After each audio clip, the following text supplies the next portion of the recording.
Bienvenue à tous pour cette nouvelle édition sur Business 24 Africa. La Côte d'Ivoire se dote d'une plateforme électronique qui va permettre de gérer de façon dématérialisée les opérations de passation des marchés publics. Il s'agit du système intégré de gestion des opérations des marchés publics dénommé SIGOMAP.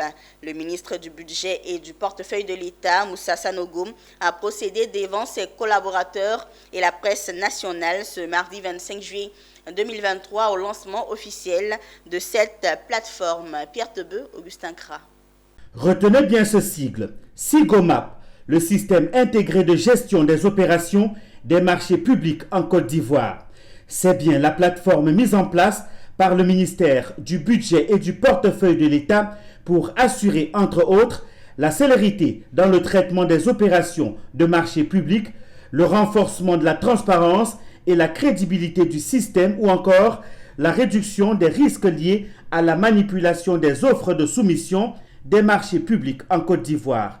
Une plateforme bien sécurisée. Je voudrais rassurer l'ensemble des acteurs publics et ceux du secteur privé.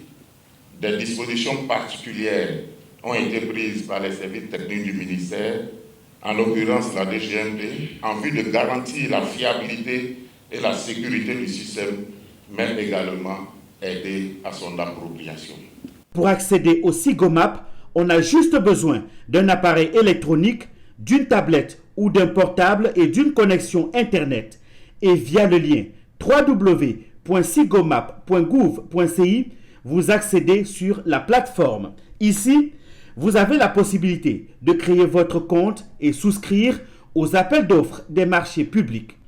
Tous les acteurs pourront profiter du processus simplifié des procédures. La dématérialisation des services publics s'accompagnera d'un certain nombre d'obligations d'assistance, notamment auprès des usagers des services publics. Rappelons que la première version du système intégré de gestion des opérations des marchés publics SIGOMAP 1 a été mise en exploitation en 2020. Cette première version avait pour vocation de gérer les opérations réalisées par les acteurs de l'administration. La version 2 vise à dématérialiser l'ensemble des opérations.